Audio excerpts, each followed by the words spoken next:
చేసింది చాలక ఇంకా ఏడుపెందుకు? శ్రీరాముడు నీతి తప్పినా సీతమ్మ దారి తప్పినా ఈ ప్రపంచం ఏనాడో బద్దలైపోయి ఉండేది.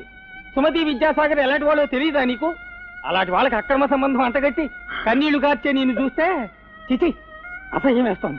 లేదు నాన్న, లేదు. నేను కావాలని ఆ విధంగా ప్రవర్తించాను. లేని సంబంధాన్ని అంటగట్టి 10 మందిలో నిలదీశాను. రేఖ, అవునా? నేను విద్యాసాగర్ని మనసారా ప్రేమించాను. నా జీవితంలో భాగం కావాలనుకున్నాను. కానీ సుమతి మనసులో కూడా అతనే ఉన్నాడని తెలుసుకున్నాను. నాకు పెళ్ళొక సమస్య కాదు, కానీ సుమతి జీవితంలో పెళ్ళొక సమస్య, ఒక కళ, ఒక ఆధారం. ఏ ఆధారం లేని సుమతికి సరైన తోడు విద్యాసాగర్.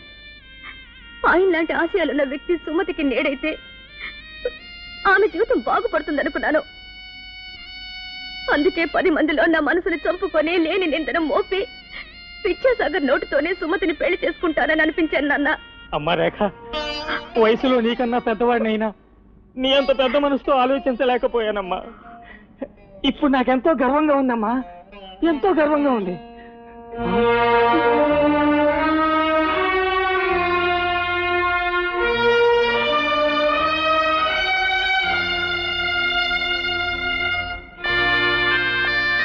రేఖ, నీతి పుస్తకాల్లోనే కాదు మనుషుల్లో కూడా ఉందని మొదటిసారి తెలుసుకున్నాను. జీవితం కంటే ప్రేమ గొప్పదే, దాన్ని త్యాగం చేయటం మరీ గొప్పదే.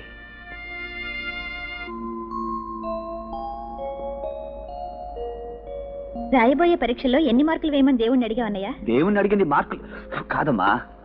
మరేమడిగా? క్వశ్చన్ పేపర్స్ న్యూస్ పేపర్స్ లో రాకుండా చేయమని ప్రార్థించాను. ఇంతేనా?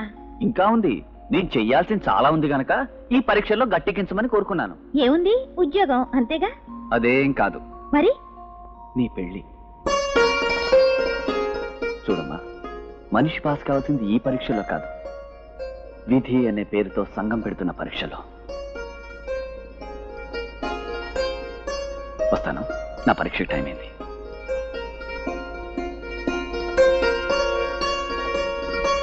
కాపీలు ఏమైనా పట్టుకుంటున్నారా? మనకెందుకండి, కళ్ళు మూసుకుంటే సరి. కరెక్ట్ గా చెప్పారండి. ఉదయం ఒకడు వాకిట్లోనే కత్తి చూపించాడు.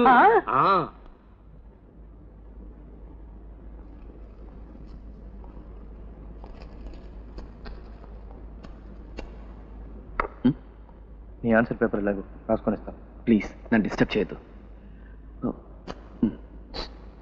ఇస్తావా ఇవ్వవా? నేను ఇవ్వను.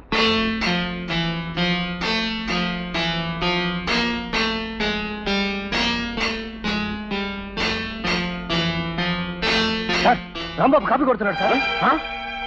ఏమిటిది? సార్, ఈ పుస్తకం నాకు కాదు సార్. అసలు ఇక్కడ ఎవరు పెట్టా నాకు తెలియదు సార్. నో, ఇతన్ని ఇప్పుడు బయట పంపిస్తావా లేదా? నేను ఎందుకు వెళ్ళాలి? కాపీ కొట్టావు కాబట్టి. వినయ్, నా ఆన్సర్ షీట్ నీకు ఇవ్వలేదని కదా నా మీద నింద వేస్తున్నావు. మాస్టారు, నాకేం తెలియదు మాస్టారు, నిజంగా నాకేం తెలియదు మాస్టారు. బాబు ఎందుకు వచ్చిన గొడవ? ఆన్సర్ మాస్టారు, మీరు కూడా మర్యాదగా ఇస్తావా లేదా? నేను ఇవ్వను.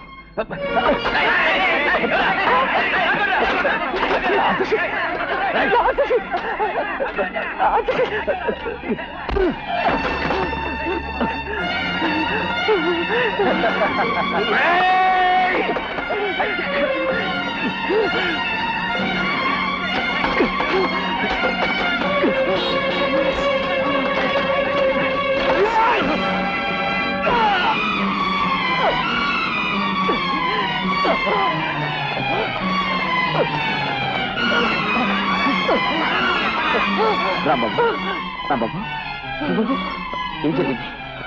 రాంబాబు, వాళ్ళు నన్ను పరీక్ష రానివ్వలేదు సార్. వాళ్ళను పరీక్ష రానివ్వలేదు సార్.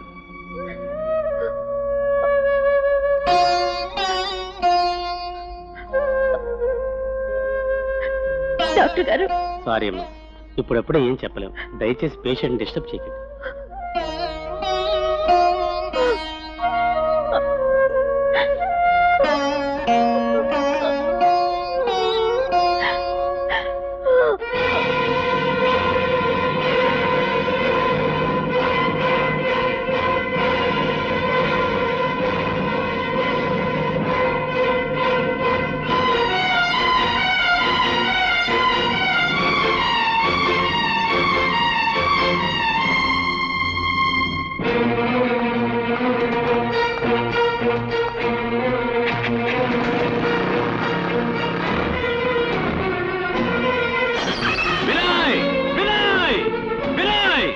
రాంబాబు గారు ఇంట్లో లేరు బాబు.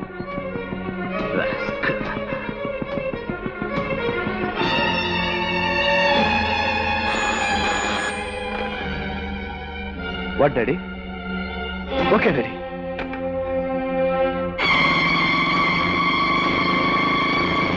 హలో, ప్రిన్సిపాల్ గారా?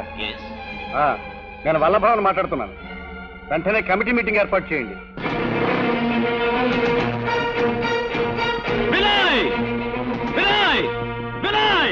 గురుదేవోభవ అని గౌరవించాల్సిన ఒక లెక్చరరు గూండాగా తయారయ్యాడు.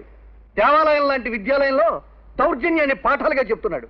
అలాంటి వ్యక్తి ఇలాంటి కాలేజీలో ఉంటే విద్యార్థుల భవిష్యత్తే శూన్యం అవుతుంది. అసలు కాలేజీ ఒక కారడివిగా మారిపోతుంది. అందుకని ఈ కాలేజీ చైర్మన్ గా అతన్ని డిస్మిస్ చేయాలని నిర్ణయం తీసుకుంటున్నాను. ఏమంటారు? Thank you sir. మీకు ఆ శ్రమక్కర్లేదు గౌరవనీయులైన చైర్మన్ గారు. నేనే నా ఉద్యోగానికి రాజీనామా ఇస్తున్నాను. విద్యాసాగర్, నాటి గురుకులాలు క్రూర మృగాలు తిరిగే అరణ్యాలలో ఉండేవి. అవి ఏనాడు ఏ గురువును ఏ విద్యార్థిని పొట్టన పెట్టుకున్నాయని ఏ చరిత్రలోనూ చెప్పలేదు. కానీ నేటి చరిత్రలో నాగరికత పెరిగిన విద్యాలయాల్లో ఈ వినయ్ లాంటి క్రూర మృగాలు చేరి ఎందరో విద్యార్థుల జీవితాలతో చెలగాటాలాడుతున్నారు. మనిషి రూపంలో తిరిగే ఈ జంతువుకు పాఠం చెప్పడానికి ఎంఏలు పిహెచ్డీలు అక్కర్లేదు. ఏ సర్కస్ కంపెనీ రింగ్ మాస్టర్ అయినా చాలు. అందుకే నేను చదివిన చదువుకు సమాజం నాకు ఇచ్చిన గౌరవనీయమైన విలువ కాపాడుకోవడానికి రాజీనామా చేశాను. Good bye.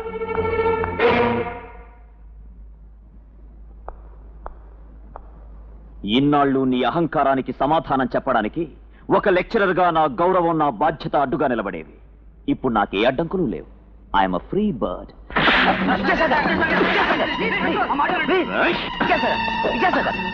ప్లీజ్